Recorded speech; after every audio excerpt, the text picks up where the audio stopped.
Bom, como eu falei na semana passada aqui no final do nosso encontro, depois da pregação do pastor Mantovani, então eu disse que nós iríamos estudar, nós estamos falando um pouco sobre a realidade de ser igreja, né? E do impacto que isso tem na nossa vida pessoal, né? Nas nossas relações pessoais, porque o sonho que habita o nosso coração, enquanto comunidade, é o sonho de uma comunidade que se relaciona bem com Deus, e que porque tem sarado a sua relação com Deus, começa a desenvolver relacionamentos mais sadios também, né? Começa a ser sarado também nas suas relações interpessoais, e começa a trilhar o caminho da consciência, daquilo que é bom, honesto, justo e de boa fama, não como uma lei que lhe obriga, ou como um mandamento que lhe impõe, mas como uma condição fluida da nova realidade que ela usufrui em Jesus, da sua nova identidade em Jesus. Então o nosso sonho é uma comunidade que aprende de Deus, que se relaciona com Deus e que, porque se relaciona com Deus, tem os seus relacionamentos interpessoais sarados. Então existe sempre esta dimensão comunitária, aquilo que a gente vive de forma social, comum, comunitária, dentro de uma comunidade, fala muito da nossa percepção ou da maneira como a gente vive as nossas realidades pessoais, né? Se você está dentro de uma sociedade que alimenta alguns valores, estes valores que interferem na sua vida dia a dia, elas foram construídas a partir de pessoas, de indivíduos, de tal forma que o impacto que ela tem na sua vida hoje, ela também sofreu individualmente. O impacto que a coletividade tem na sua vida é o mesmo ou é referente ao impacto de que algum indivíduo ou alguns indivíduos tiveram nessa coletividade. Então a gente precisa prestar muito atenção, porque a maneira como você percebe Deus, a maneira como você vive comunitariamente, também tem um impacto direto na sua vida pessoal. Às vezes o que você está fazendo é fruto de uma tradição. Por isso mesmo, na relação, por exemplo, de família, a primeira coisa que o Senhor diz, quando forma o homem e a mulher, é: deixará o homem pai e mãe. Quando fala com Abraão, fala: sai da sua terra, sai do meio dos seus parentes. Ele não está propondo rompimento de ligações fraternas, não é para você abandonar pai e mãe, antes é para você honrar pai e mãe. Mas é para que você entenda que existe um momento seu, onde a responsabilidade da vida é sua. Você não poderá terceirizar isso a ninguém. Aliás, eu estava num churrasco semana passada, e alguém havia dito que o bisavô de um fulano assassinou a avó, a bisa. E que o fulano naquele momento, então, precisaria fazer, sei lá, uma quebra de algum negócio, uma vez que o avô matou lá, e aquilo tinha alguma implicação sobre a vida dele, mesmo ele sendo um cristão, mesmo ele sendo um filho de Deus. Mas a palavra de Deus vai dizer lá em Ezequiel 18, nunca mais se diga esse provérbio em Israel, a partir do versículo 1. Os pais comeram uvas verdes, e os dentes dos filhos é que embotaram. Tão certo como eu vivo, diz o Senhor, a alma do pai é minha, assim como a alma do filho também é minha. A alma que pecar, esta morrerá. A bondade do pai ficará sobre o pai, a maldade do pai ficará sobre o pai, a bondade do filho ficará sobre o filho, a maldade do filho ficará sobre o filho. Ainda que a gente entenda um processo de visitação da iniquidade dos pais nos filhos, até a terceira e quarta geração, contudo, a cruz de Jesus é suficiente para desfazer toda a maldição. Ele se tornou maldito para que a bênção de Abraão, do Espírito Santo de Deus, pudesse chegar até nós. Então, se você está em Cristo, querido, não há mais retoques à obra de Jesus. A obra de Jesus foi plena e suficiente em relação à sua vida. Mas o texto de Ezequiel 18 aponta para uma outra realidade. Ele aponta, não é o texto que a gente vai estudar, mas ele aponta para essa responsabilidade que eu tenho sobre a minha vida. Eu não posso mais ficar terceirizando, culpando meu pai, minha mãe, minha avó ou a sociedade pelas minhas escolhas. Aliás, o Frankl vai dizer que o que me faz exatamente humano, aquilo que me distingue de um animal ou outro qualquer, é a possibilidade de reagir, ou de interferir, ou de escolher em direção às demandas que se apontam à minha vida. Muitas vezes se atribui o fato de alguém ser um ladrão, você percebe essa insinuação direto na mídia, né? O fulano nasceu numa comunidade carente, então ele virou ladrão por causa disso.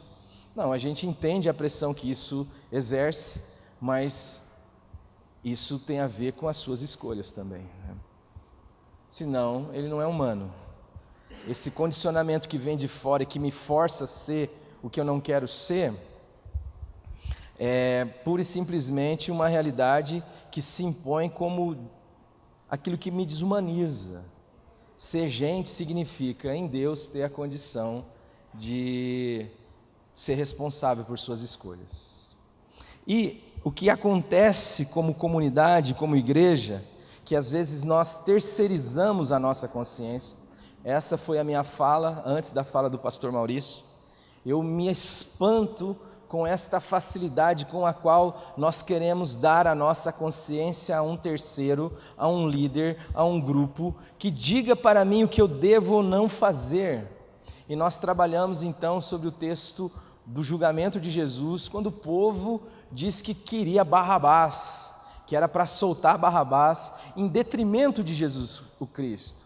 E daí nós avaliamos, né, as duas personalidades. Você tem Jesus de um lado e você tem Barrabás de um outro. E como aquele povo pode escolher Barrabás? Como é possível, em sã consciência, você escolher um cara que está ali claramente por dois fatos? Um é um homicídio e o outro tem a ver com agitação.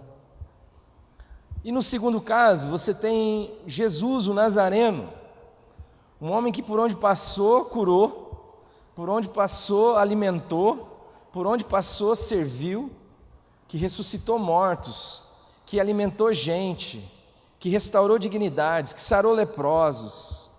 Como que este homem, a turba, diz: crucificam? Eu preciso romper com a minha responsabilidade pessoal e com a consciência minha pessoal. E eu preciso abraçar o que a turba manda, o que os agitadores mandam.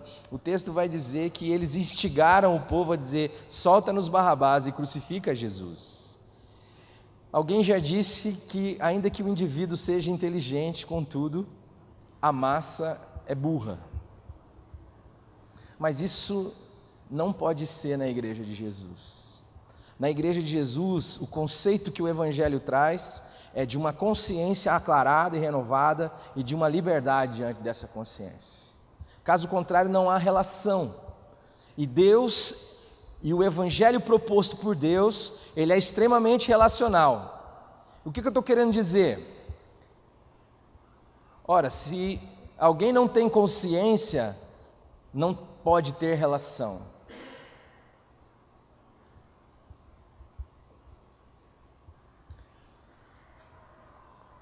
Uma vez eu fui pegar uma moça, ela estava jogada do lado do pátio São Miguel, e uns moleques abriram a porta do carro e jogaram ela para o lado de fora. E ela estava bêbada, ela estava produzida, ela estava com uma saia curta, mas ela bebeu demais, estava toda amarrotada, e alguém disse: ó, fulana está assim, está assada em tal lugar. E eu fui lá buscá-la. E uma vez aconteceu com um rapaz, e eu também fui lá buscá-lo.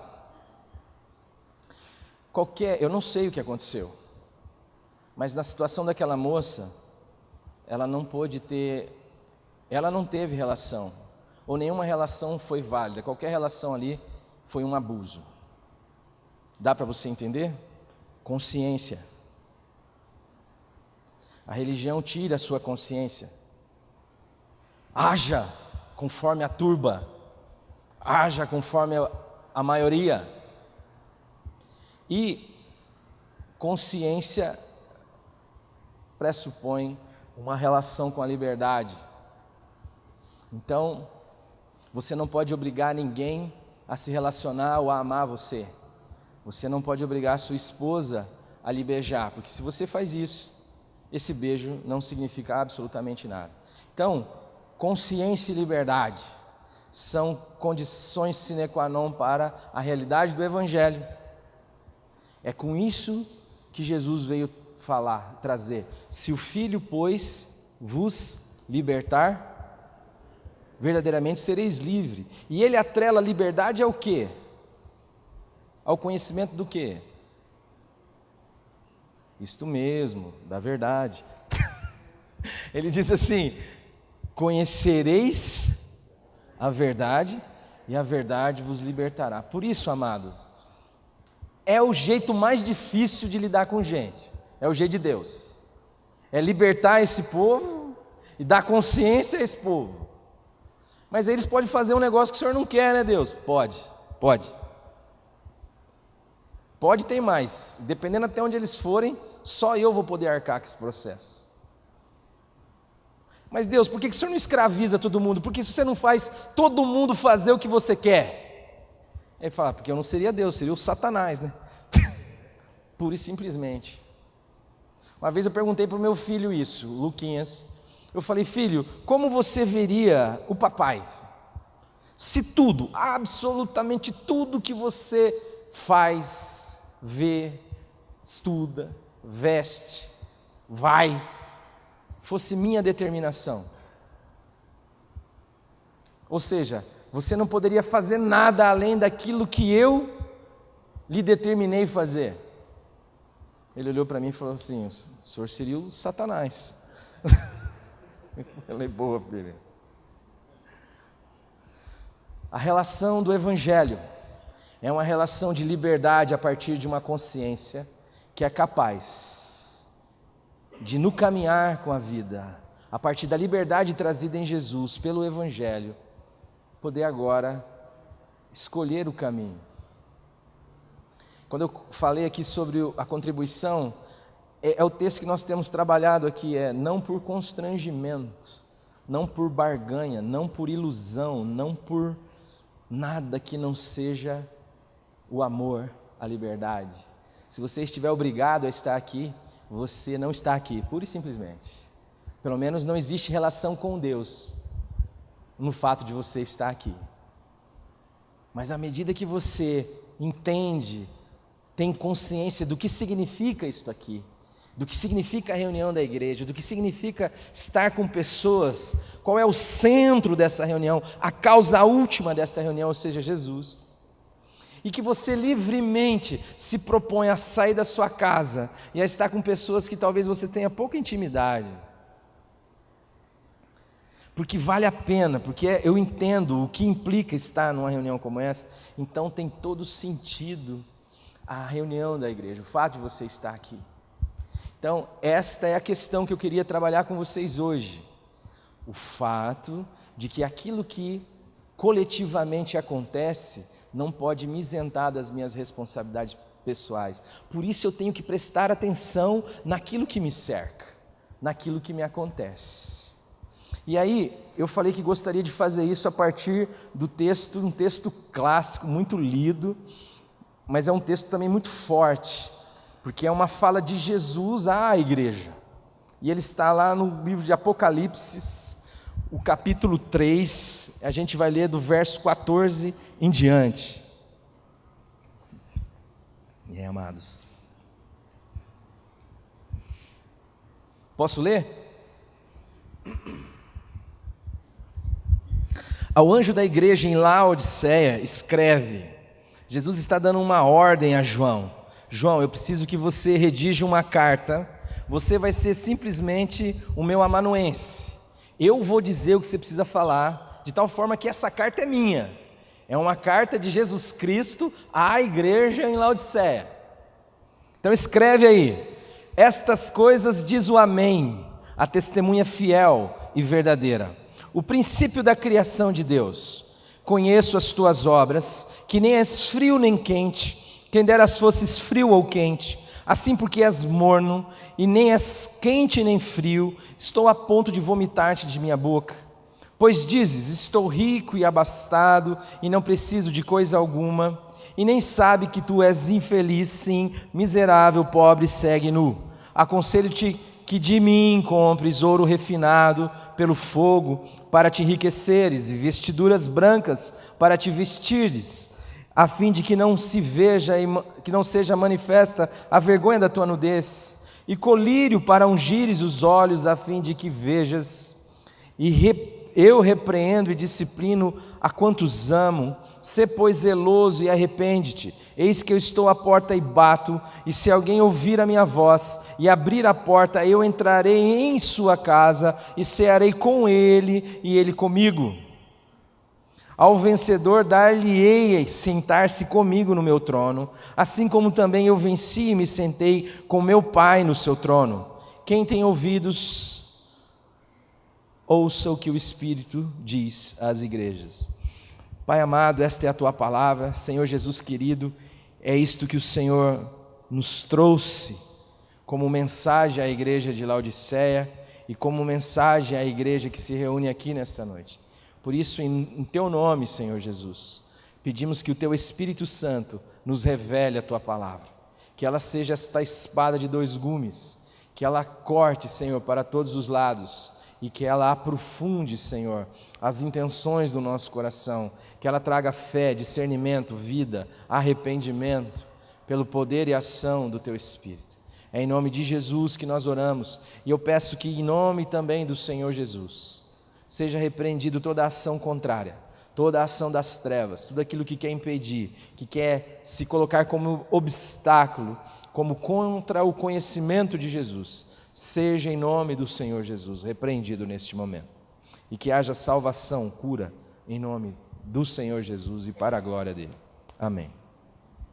Amados, a igreja de Laodiceia, na verdade, alguns estudiosos pensam na carta às 7 igrejas como períodos das igrejas. Na verdade, a gente pode até entender assim, de uma certa perspectiva, mas o que você vai perceber é que em todos os períodos da igreja, você encontra comunidades que podem ser identificadas com essas realidades. E Jesus tem uma fala específica à igreja em Laodiceia.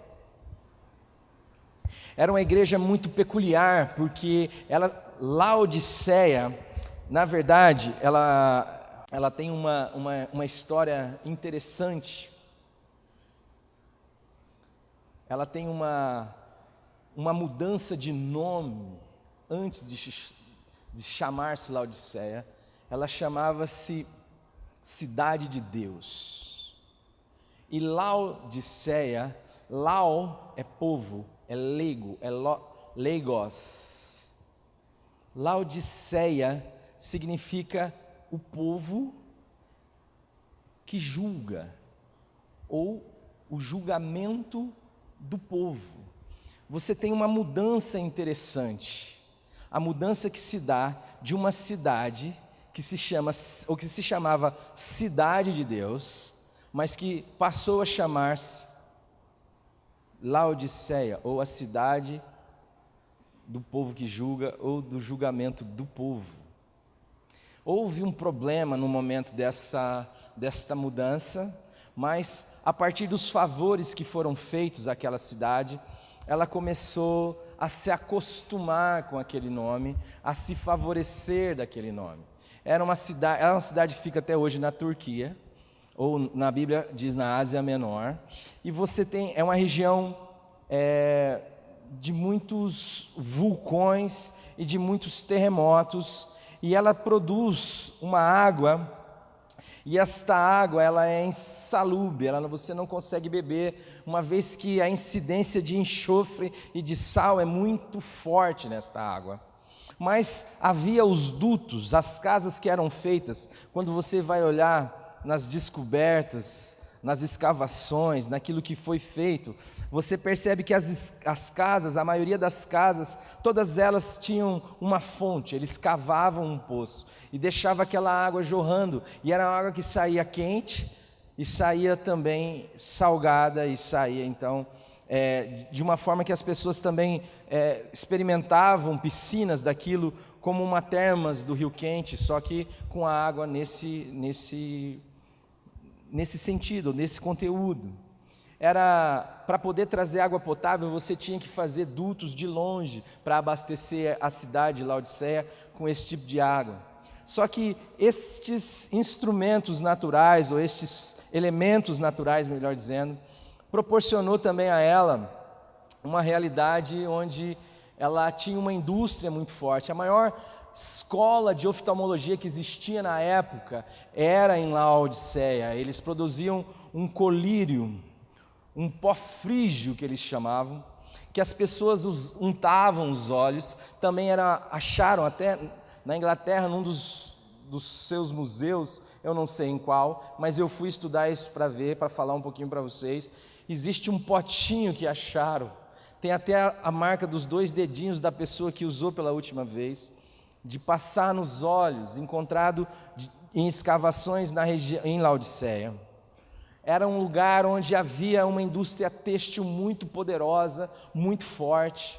A lã daquele lugar, se a gente pensa hoje, quando fala de moda, a gente pensa, sei lá, Milão, Nova York, Paris. Naquele tempo, o lugar que era o point da moda era Laodiceia.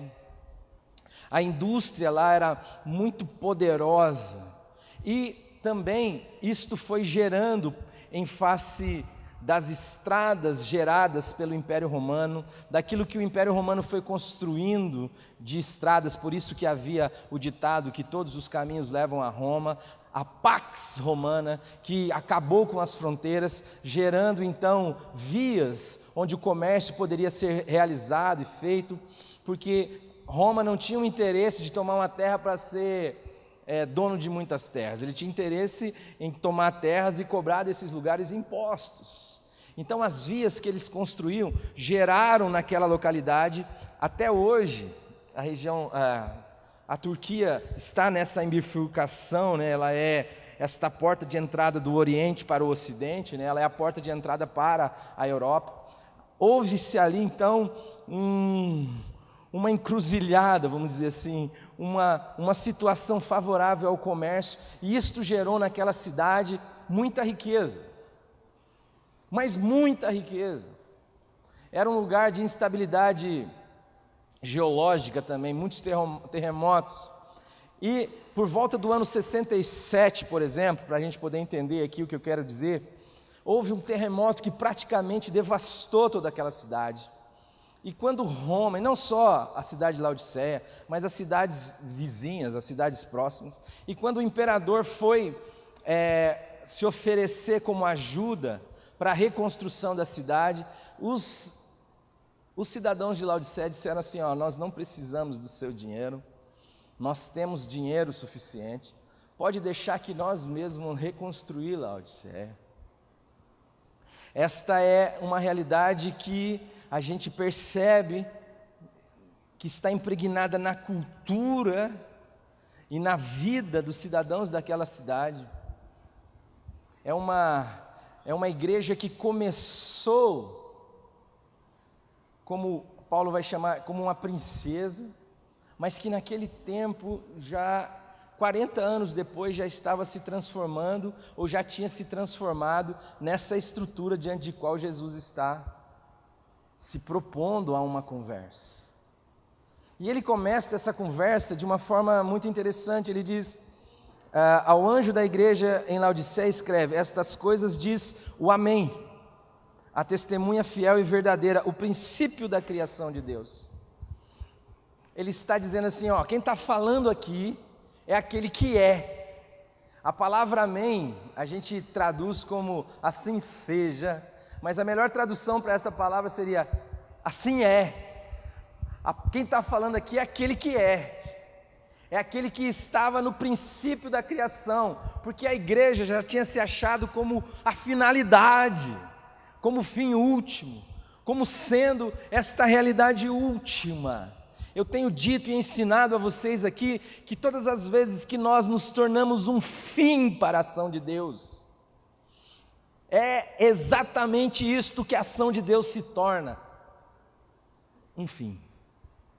Todas as vezes que a bênção de Deus tem como objetivo me alcançar, ela encontra em mim o seu limite, o seu fim, a sua finalidade.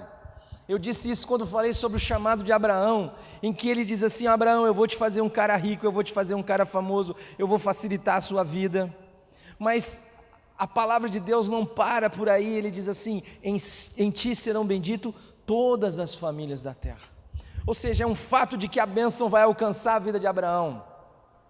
É um fato de que Deus vai cuidar de Abraão, é um fato de que todas as promessas que Deus tem para a vida de Abraão irá acontecer, mas elas não podem ficar como finalidade, ou ter como finalidade Abraão,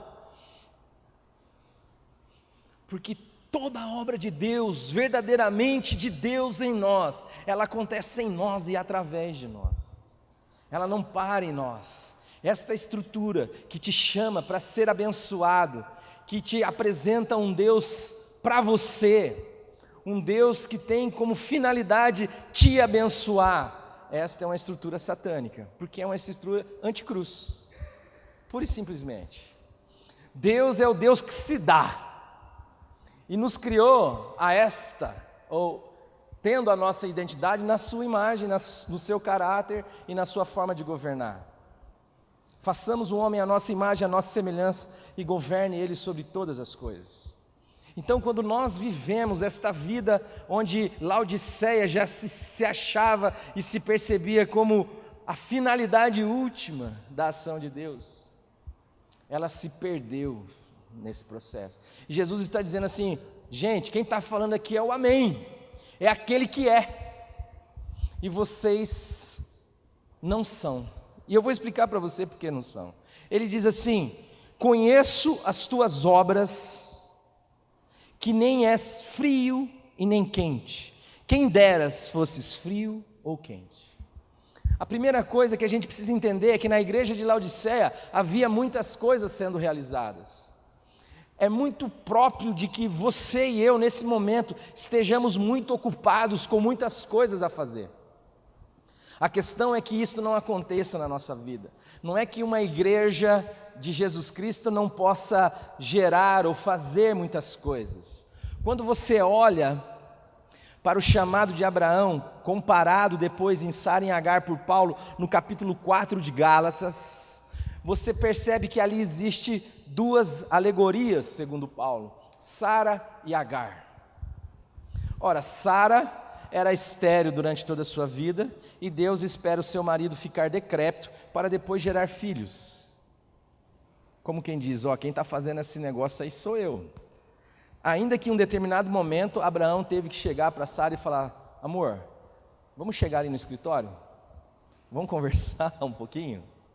Ainda que isso tenha que ter acontecido, contudo era consciência para eles o seu fim, que aquilo só poderia acontecer como promessa, como obra da palavra de Deus.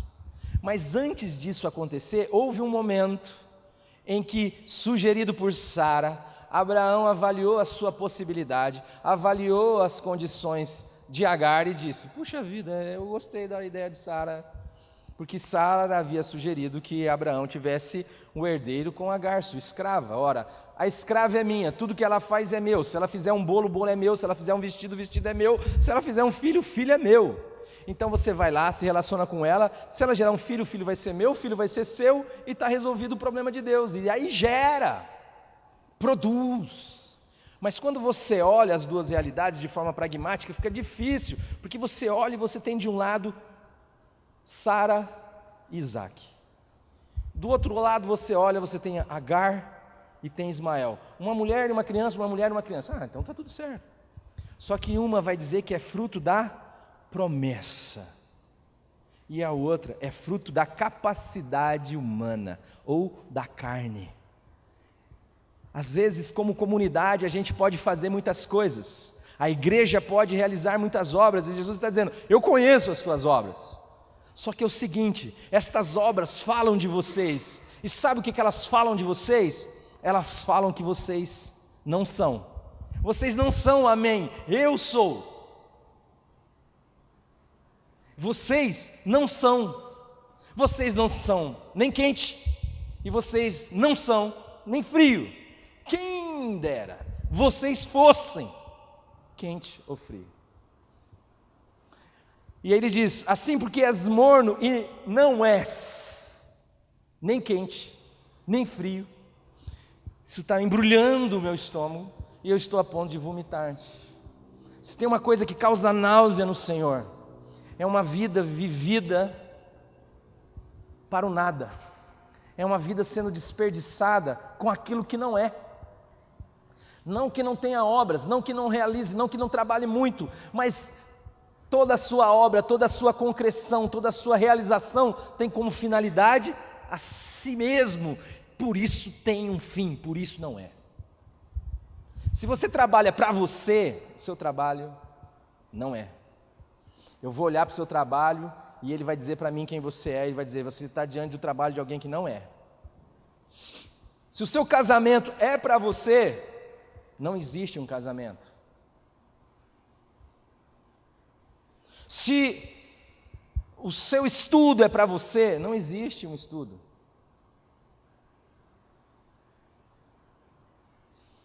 Se tudo que você faz tem como objetivo você mesmo, a sua vida é um desperdício. Eu conheço as tuas obras, e elas dizem, você não é. Você não é. E cara, tá difícil de eu suportar isso aqui. Quem dera você fosse uma realidade ou outra, mas pelo menos você era. Tem muita gente que eu paro, e aí, como é que está a vida? Meu, estou corrida pra caramba. Eu falo, para onde você está indo? Está correndo para onde? Eu falo, não sei. Para quem não sabe para onde vai, qualquer caminho é caminho. Ou seja, não tem sentido, não faz significado. Irmãos, nós estamos falando de uma postura coletiva. Existe essa pressão social sobre a minha e sobre a sua vida. Existe essa pressão dentro da igreja, porque a igreja vai absorvendo essa doença cultural e vai se amalgamando com ela, e daqui a pouco ela está assim, realizando obras que não são. E quando você vai olhar na vida dos indivíduos, a vida comunitária é a expressão da vida individual de cada um deles. O cara está gastando a vida dele com algo que não é. E o Senhor está falando assim, está duro de aguentar. Eu gostaria que você fosse um vida louca, ou quem sabe, um santo. Mas esse negócio aí, não está dando. Quem dera se fosse um vida louca. Quem dera se fosse um santo. Mas porque você não é nem santo, nem vida louca, você está aí, eu estou aqui, cara. Porque se tem um cara que está mais perto de Deus, é o vida louca. Não foi o que Jesus nos ensinou? Ele chegou com uma prostituta a tiracolo, no jantar na casa de um santo do Paoco. Não foi isso? E ele chegou lá, o cara olhou, falou, rapaz do céu,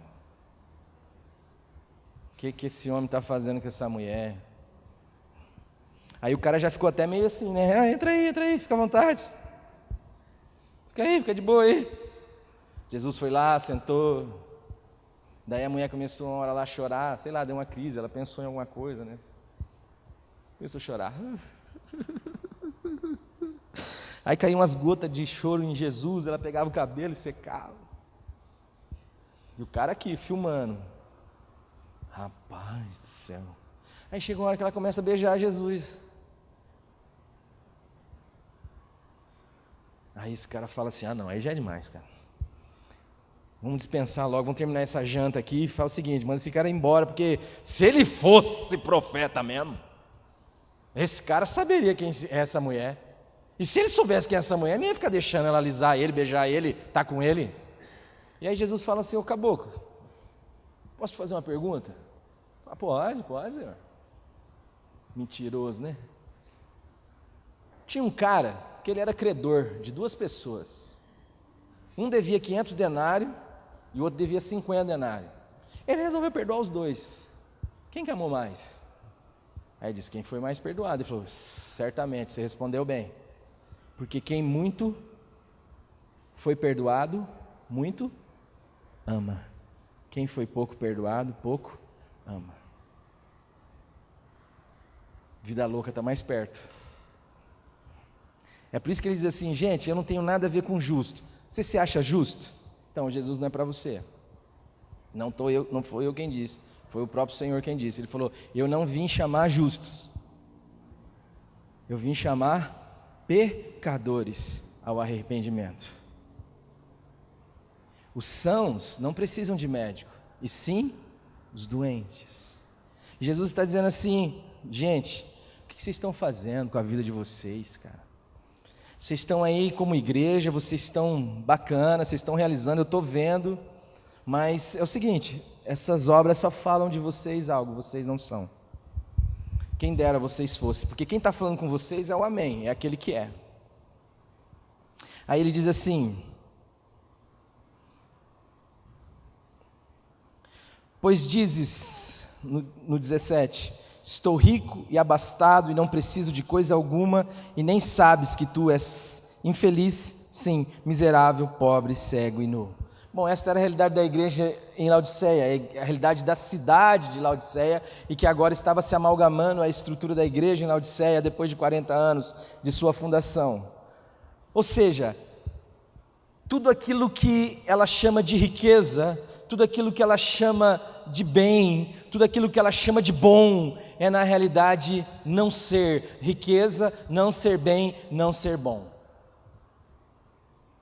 Às vezes o que você está chamando de bem, de bondade, de coisa legal para acontecer na sua vida, Deus está dando aquilo o significado oposto. Às vezes você ganhou na Mega Sena e você diz, puxa vida, Deus me abençoou. Por quê? Porque você diz, agora eu estou rico. E Jesus olha não, falando, meu Deus do céu, cara, você precisa pegar esse dinheiro todo aí e entender que ele não vale nada.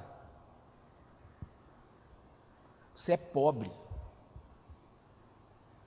Você que tem a maior escola de oftalmologia do Oriente, você precisa saber que você é cego.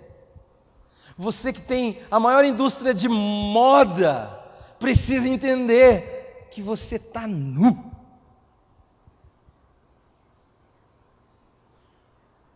Que aquilo que você está dando este tipo de significado, eu dou outro. Você é pobre, cego e nu. E pior, você nem sabe disso. Sabe por que você não sabe? Ele está dizendo para a igreja. Porque a igreja perdeu a consciência. Gente, a gente precisa entender que a vida com Deus é vivida de que maneira? Dia a dia. Jesus diz assim, o pão nosso de quando? De cada dia.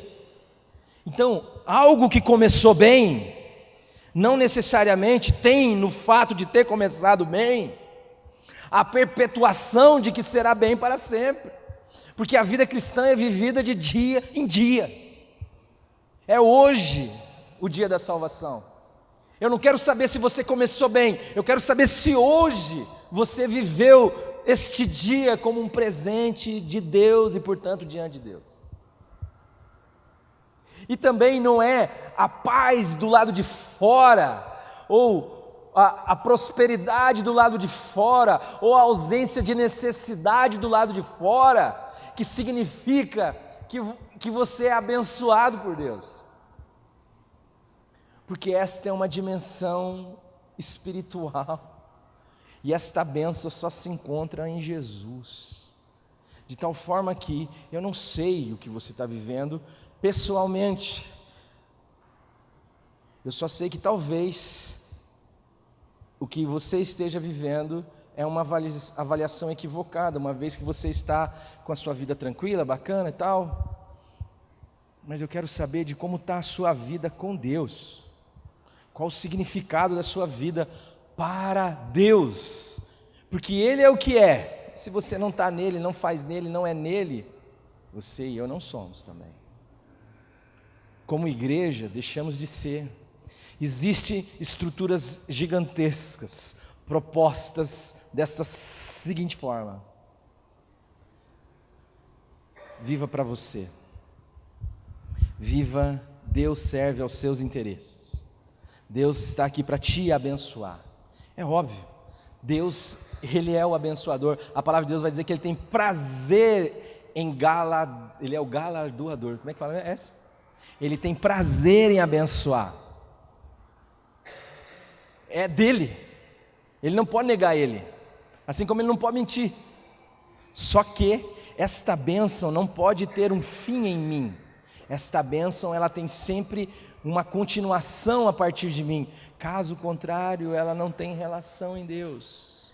Não tem relação com o que nós aprendemos com Deus. Por isso, eu não quero saber quanto ouro. Eu não quero saber quanta roupa. Eu não quero saber quanto colírio. Você é que precisa saber que todas essas coisas não significam absolutamente nada do lado de fora, porque a realidade que importa está aí dentro de você. E ele diz assim: eu te dou um conselho, eu aconselho que você compre de mim ouro refinado pelo fogo, para te enriqueceres, vestiduras brancas para te vestires, a fim de que não se veja ou não seja manifesta a vergonha da tua nudez, e colírio para ungires os teus olhos, a fim de que vejas. Então a primeira coisa que Jesus estabelece é uma relação de volta a Ele. Eu aconselho que de mim, eu não sei, amado, como você tem vivido a sua vida, eu não sei como você tem pensado ser igreja, mas eu quero dizer para você o seguinte: a relação de igreja comunitária, a relação com a nossa vida, a relação de eu comigo mesmo, que nem diz o outro, ela só pode ser experimentada na relação com Deus, porque a gente só é nele. Fora dele a gente não é. O que significa fora dele a gente não é? Não importa, eu sei que você existe, eu sei que você está aqui, mas tudo que você faz não tem absolutamente nenhum significado. A sua vida será um desperdício, pura e simplesmente. Não importa quantos cachorros você alimente, não importa quantas criancinhas, não importa o prêmio Nobel da Paz que você ganhou. Se foi para você, aquilo não terá absolutamente nenhum significado. E ele está falando aqui, venha comprar ouro refinado, purificado no fogo. Ele está falando da obra do Senhor, da divindade do Senhor, da realidade que o Senhor nos chama a partilhar, de sua natureza. Ele está dizendo assim: venha comprar roupa de mim, esta roupa já está paga, o preço já foi pago. Fala de santidade, ele fala de arrependimento, ele fala de metanoia, mudar a cabeça. Que cabeça é essa? Que pensamento é esse? Que valores são esses? E ele fala de colírio, ele fala de ver. O novo nascimento é simplesmente isto, a condição da ação desse colírio, né? Se alguém não nascer de novo, não pode ver o reino. Então ele está dizendo: você precisa ver, você precisa saber. Eu repreendo e disciplino todos a quanto amo. A gente não quer ser disciplinado muitas vezes, né? Às vezes nós temos medo de confessar a Deus. Eu vejo pelos meus filhos, eu vejo por mim, porque a gente não quer ser corrigido. Sabe por quê? Porque a gente não percebe essa dimensão do amor. Parece que o amor é sempre o beijinho, o abraço, o cafuné, o afago, o presente. Mas o Senhor está dizendo assim: eu disciplino a todos quanto amo. Às vezes você está passando por uma situação de disciplina. Saiba de uma coisa: a razão disso é o amor de Deus por você. Sê, pois, zeloso e arrepende-te. Eis que estou à porta e bato. Se alguém ouvir a minha voz e abrir a porta, entrarei em sua casa e cearei com ele e ele comigo. Eu disse da outra vez que o Novo Testamento começa com Jesus fora do templo, não é isto? Lá em Mateus, João é a voz do que clama no deserto. João é a voz de Deus, e Deus está no deserto. E eu disse que o Novo Testamento termina com Jesus fora da igreja. Ele diz assim: eu estou à porta aí e bato. Cara, a igreja, ela se percebe assim: eu estou abastada de nada, tenho falta, eu tenho paz, eu tenho saúde, eu tenho dinheiro, eu tenho recursos, eu tenho templos, eu tenho membros, mas onde é que está Jesus? O que tem? Não, Jesus é a cereja do bolo, Jesus é um detalhe, Jesus é o pingo no i. E aí Jesus chega nessa comunidade e ele: ô pessoal, tá legal aí o louvor? E a pregação, o pastor mandou bem? Como é que foi? O ar-condicionado estava bacana, o trabalho com as crianças foi legal, mas não está faltando nada aí, gente? Não, senhor, está tudo de boa aqui. Mas viu, eu não estou aí, cara. Não, mas tá bom. Essa é a realidade da igreja. De uma igreja que vive para si, de uma igreja que Deus é um detalhe, onde tudo é para mim, onde eu estou abastado, estou de boa. E Jesus está dizendo assim: viu, eu estou à porta, estou batendo, se alguém ouvir a minha voz e abrir a porta, eu entrarei, cearei com ele e ele comigo. Você consegue perceber a dimensão pessoal desse processo? Ele não fala assim: viu, quando vocês abrirem a porta eu vou aí falar com vocês. Porque ainda que existisse esse espírito na igreja de Laodiceia, contudo a possibilidade individual do arrependimento existe para cada um de nós. Alguém com lucidez pode dizer assim: gente, eu não posso fazer parte disso, minha vida vai ser um desperdício, então eu vou lá e abro a porta. E aí o Senhor fala: então, e agora nós vamos ter comunhão, você comigo e eu com você. Porque esta é a dimensão pessoal, é a dimensão da responsabilidade que me habita, de abrir a porta, de ter comunhão, de ter relação, de dizer: Senhor, de me arrepender. Senhor, eu oro, Senhor, pela comunidade de Laodiceia, tem misericórdia. Não, eu estou tendo, cara, eu estou aqui avisando, vou mandar um terremotinho daqui uns dias, fica frio. Por quê? Porque eu amo, eu corrijo quem eu amo. Mas é o seguinte, irmão, se você abrir a porta, eu vou entrar na sua casa, eu vou entrar em você, e eu vou cear com você, e você vai cear comigo, nós vamos ter um tempo nós dois juntos. Se você seguir o meu conselho, se você comprar de mim ouro refinado, sabe por que você compra de mim? Porque de mim é de graça. Comprai sem dinheiro, diz a palavra, e sem preço. Eu quero te dar a sua dignidade, eu quero restaurar o sentido da sua vida, eu quero te restaurar a visão, eu quero te restaurar a consciência, eu quero te restaurar a sua santidade, eu quero te restaurar a lucidez, eu quero restaurar a nossa comunhão, a minha e a sua, para que isso impacte as pessoas da sua comunidade, à sua volta. E aí ele diz assim: ao vencedor dar-lhe-ei a sentar comigo no meu trono, assim como também eu venci e me sentei com meu Pai no seu trono. Quem tem ouvidos, ouça o que o Espírito diz às igrejas. Ele está falando da realidade de comunhão plena com Ele. Tudo que o Senhor provou, se você está no Senhor, você provou. Em Jesus Cristo, você foi rejeitado por Deus. Em Jesus Cristo você foi julgado por Deus. Em Jesus Cristo você foi crucificado. Em Jesus Cristo você foi mandado ao inferno. Mas em Jesus Cristo você foi amado por Deus. Em Jesus Cristo você foi recebido por Deus. E em Jesus Cristo você saiu do inferno. Quando Ele saiu do inferno, quando Ele saiu da morte, Ele levou cativo o cativeiro e deu dons aos homens. Ele foi assunto aos céus e hoje você está assentado nas regiões celestiais em Cristo Jesus. Tudo aquilo que é de Jesus é teu, é por isso que você é co-herdeiro com Ele. É daí que vem a tua identidade, é daí que vem a tua vida, é daí que é para você viver. E Ele está dizendo assim: quem tem ouvidos, ouça. A minha pergunta nessa noite é: você tem ouvido? Dá uma coceirinha de vez em quando? Aqui assim, nessa região? Você usa um cotonete de vez em quando? Sim ou não? Então você tem ouvido. Ele não está falando de um ouvido espiritual que ninguém está tendo. Ele está falando de ouvido. Você tem ouvido?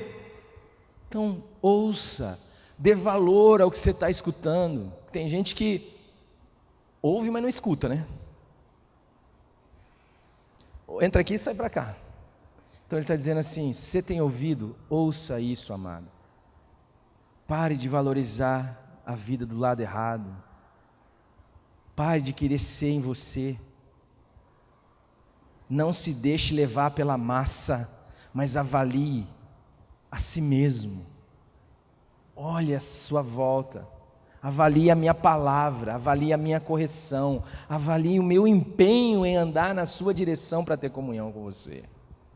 Porque isso vai impactar a sua vida, a maneira como você é pai, como você é mãe, como você é profissional, como você é namorado, como você é estudante, como você é, porque a partir daí você vai ser em mim, porque eu sou. Quem está falando isso para vocês é o amém, é o que é o assim é, e é esta a condição que eu estou dando a vocês, livre e consciente. Quem quiser ser meu discípulo, a si mesmo se negue, dia a dia tome a sua cruz, então venha após mim. Que Deus nos dê, amado, e Ele já nos deu em Jesus esta condição. Por isso, que em nome do Senhor Jesus, você não se permita fazer parte de nada, que no final deste ajuntamento, e a obra deste ajuntamento, o que sobra é algo que não é. É algo que não tem referência em Deus, em Jesus Cristo. Que você não viva a sua vida para você. Que você não busque salvar a própria vida, porque se você buscar salvar a sua própria vida, você irá fazer da sua própria vida um desperdício. Você vai perder a grandeza do significado que Deus dá à sua alma. É isso que a palavra de Deus nos ensina. E esse é o nosso desafio comunitário, de ser uma igreja que caminha por aí, que caminha cheia de gente quebradinha, não é isso? Mas de gente que teve a mente iluminada e foi liberta pelo poder do Evangelho, e que vivem para o Senhor, que sabe o que é e o que não é. Por isso eu gostaria que você curvasse a sua cabeça. Pai querido, em nome do Senhor Jesus Cristo, nós estamos aqui mais uma vez à mercê da Tua Palavra, pedindo que o Senhor fale com cada um de nós, opere por meio dela em cada coração, que ninguém aqui, Senhor, saia do mesmo jeito, que saia incomodado ou saia pacificado, mas que não saia morno, que não saia indiferente, que o Senhor possa lhe dar este aperto na consciência, como quem sofre um atropelamento, Senhor, mas que o Senhor não deixe, Senhor, este equilíbrio morno e nauseante acontecer na vida desses amados que aqui estão nesta noite. Que cada um de nós possa de fato ser frio ou ser quente, te querer ou não te querer, mas que nós não sejamos, Senhor, essa estrutura more or less, essa estrutura morna, mais ou menos, meio lá, meio cá. Dá-nos a graça de viver, Senhor, como nós cantamos aqui, que a minha vida, ela está rendida e entregue em Tuas mãos. Pai, que o Senhor dê coragem e fé neste momento, para as pessoas que estão indecisas, Senhor, de fazer esta entrega. Senhor, venha a mim o Teu reino e seja feita a Tua vontade, e não a minha. Faz isso na minha vida, Pai, em nome de Jesus. Amém.